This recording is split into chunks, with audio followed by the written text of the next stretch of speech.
ओम श्री परमात्मने नमः। ओम श्री परमात्मने नमः। ओम श्री परमात्मने नमः। ओम विष्णु विष्णु विष्णु नमः। ओम विष्णु विष्णु विष्णु नमः। ओम विष्णु विष्णु विष्णु नमः। मैं प्रभु का हूं और प्रभु ही मेरे हैं। मैं आपकी शरण में हूं भगवान, मैं आपका ही हूं। मैं केवल परमात्मा का हूं और केवल परमात्मा ही मेरे हैं। तमेव शरणं गच्छ सर्वभावन्ये भारतः तत् प्रसादात् प्रशांतिं संप्रशसि शाश्वतम्। हे भरतवंशोदव, जीव तू सर्वभाव से उस ईश्वर की ही शरण में चला जा। उसकी कृपा से तू परम शांति संसार से श्रोता उपरीति को और अविनाशी परम पद को प्राप्त हो जाएगा।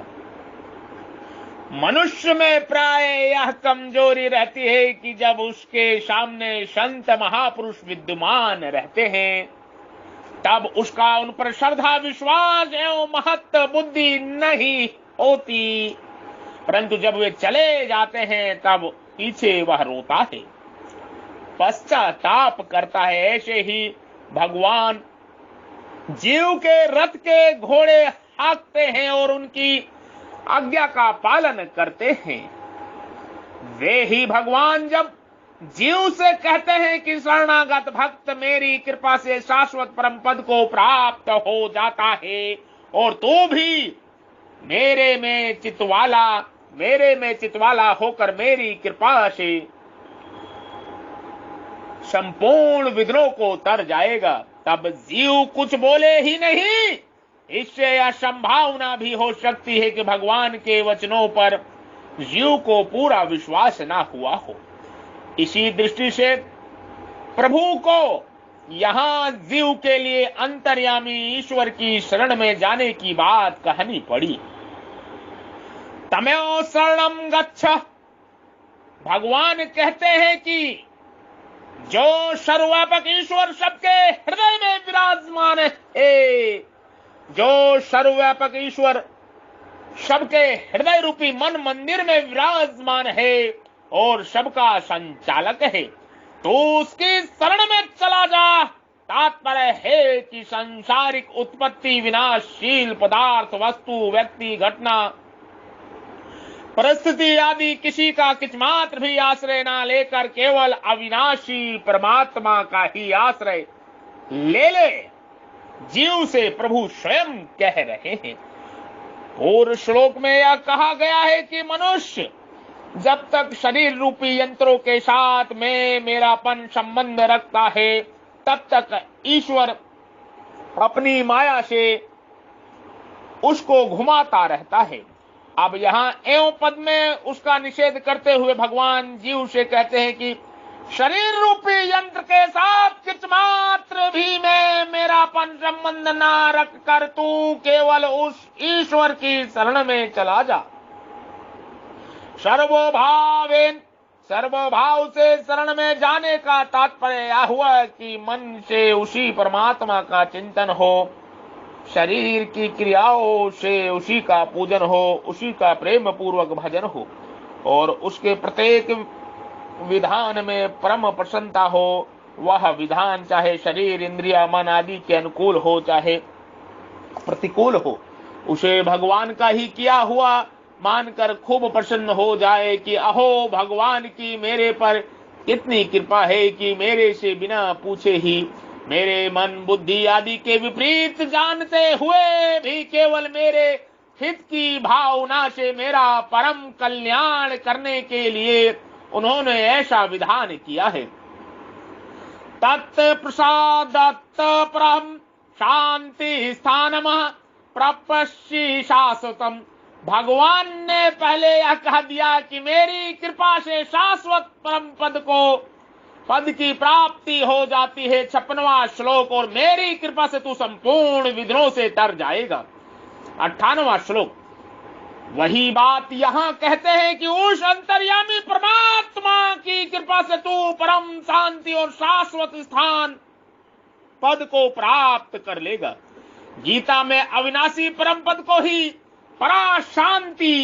पराशांति नाम से कहा गया है, परंतु यहाँ भगवान ने पराशांति और शाश्वत स्थान परम पद दोनों का प्रयोग एक साथ किया है। अतः यहाँ पराशांति का अर्थ संसार से सर्वथा उपरति और शाश्वत स्थान का अर्थ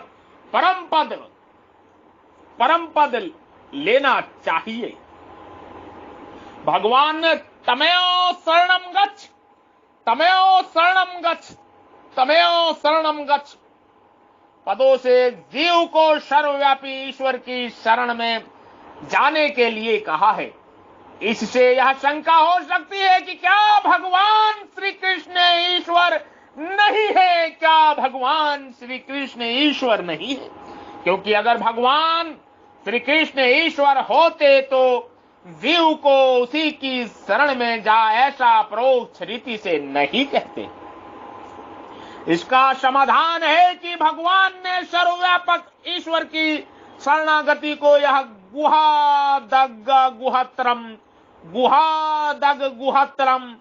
अर्थात गुहा से गुहत्तर कहा है, पर अपनी शरणागति को सर्वगुहत्तम अर्थात सबसे गुहत्तम कहा है। इससे सर्वव्यापक ईश्वर की अपेक्षा भगवान श्री कृष्ण बड़े ही सिद्ध हुए। भगवान ने पहले कहा कि मैं अजन्मा अविनाशी और संपूर्ण प्राणियों के ईश्वर होते हुए भी अपनी प्रकृति को अधीन करके अपनी योग माया से प्रकट होता हूँ। चौथे अध्याय का 6वां श्लोक, मैं संपूर्ण यज्ञों और तपों का भोक्ता हूँ, संपूर्ण लोकों का महान ईश्वर हूँ और संपूर्ण प्राणियों का सुहृद हूँ। ऐसा मुझे मानने से शांति की प्राप्ति होती है। 5वें अध्याय का 29वां श्लोक, परंतु जो मुझे संपूर्ण यज्ञों का भोक्ता और सबका मालिक नहीं मानते उनका पतन होता है। 9वें अध्याय का 24वां श्लोक, इस प्रकार अन्य व्यक्ति से भी भगवान श्री कृष्ण का ईश्वर तत्व सिद्ध हो जाता है। इस अध्याय में ईश्वर सर्वभूतानां हृदय देश अर्जुन तिष्ठति पदों से अंतर्यामी ईश्वर को सब प्राणियों के हृदय में स्थित बताया है। और 15वें अध्याय में सर्वस्वहम हदि सनिष्ठ विषयः पदों से अपने को सबके हृदय में स्थित बताया है। इसका तात्पर्य हुआ कि अंतर्यामी परमात्मा और भगवान श्री कृष्ण दो नहीं एक ही हैं, दो नहीं एक ही हैं। जब अंतर्यामी परमात्मा और भगवान श्री कृष्ण एक ही हैं तो फिर भगवान श्री कृष्ण ने जीव को तमेव शरणम गच्छ क्यों कहा? इसका कारण यह है कि पहले 56वें श्लोक में भगवान ने अपनी कृपा से शाश्वत अविनाशी पद की प्राप्ति होने की बात कही और 97वें 98वें श्लोक में जीव को अपने परायण होने की आज्ञा देकर मेरी कृपा से संपूर्ण विघ्नों को तर जाएगा यह बात कही, परंतु जीव कुछ बोले नहीं, अर्थात उन्होंने कुछ भी स्वीकार नहीं किया। इस पर भगवान ने जीव को धमकाया कि यदि अहंकार के कारण तू मेरी बात नहीं सुनेगा तो तेरा पतन हो जाएगा। 59वें और 60वें श्लोक में कहा कि मैं युद्ध नहीं करूंगा। इस प्रकार अहंकार का आश्रय लेकर किया हुआ तेरा निश्चय भी नहीं टिकेगा और तुझे स्वभावज कर्मों के परवश होकर युद्ध करना ही पड़ेगा। भगवान के इतना कहने पर भी जीव ने कुछ बोले नहीं, जीव कुछ बोले नहीं। अतः अंत में भगवान को यह कहना पड़ा कि यदि तू मेरा शरण में नहीं आना चाहता तो सबके हृदय में स्थित जो अंतर्यामी परमात्मा है उसी के शरण में तू चला जा। जो अंतर्यामी परमात्मा समस्त जीवों के हृदय रूपी मंदिर में विराजमान है, मन मंदिर में विराजमान है, हृदय रूपी मन मंदिर में विराजमान है, हृदय रूपी गुहा में विराजमान है, तो उसकी शरण में चला जा। जीव वास्तव में अंतर्यामी ईश्वर और भगवान श्री कृष्ण सर्वथा अभिन्न है, अर्थात सबके हृदय में अंतर्यामी रूप से विराजमान ईश्वर ही भगवान श्री कृष्ण है और भगवान श्री कृष्ण ही सबके हृदय में अंतर्यामी रूप से विराजमान ईश्वर है, परम परम ईश्वर है।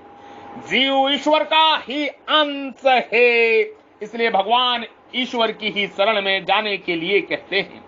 ईश्वर के शरण में होने से अहंकार नहीं रहता, प्रभु के शरण में रहने से, परमात्मा की शरण में रहने से अहंकार नहीं रहता। जब तक जीव ईश्वर के वश शरण में नहीं होता तभी तक वह प्रकृति के वश में रहता है, तभी तक वह प्रकृति के वश में रहता है। वह जितना जितना जड़ता की ओर जाता है उतनी उतनी आसुरी संपत्ति आती है और जितना जितना चिन्मयता की ओर जाता है उतनी उतनी देवी संपत्ति आती है। जय श्री राम। भगवान ने जीव से कहा कि तू उस अंतर्यामी ईश्वर की शरण में चला जा।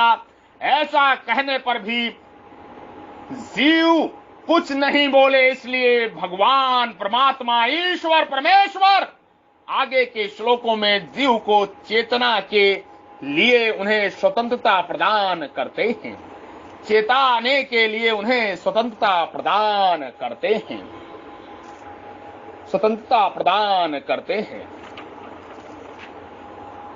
अति परिचय गद्वता, अर्थात जहां किसी से अति परिचय होता है वहां उनकी अवज्ञा होती है।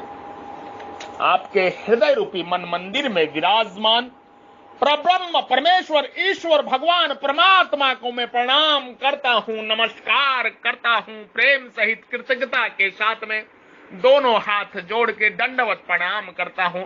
जो आप समस्त जीवों के, समस्त आत्माओं के हृदय रूपी मंदिर में, समस्त मनुष्यों के जड़ चेतन के हृदय रूपी मन मंदिर में परब्रह्म विराजमान है, कृपा मेरा प्रणाम नमस्कार स्वीकार करें।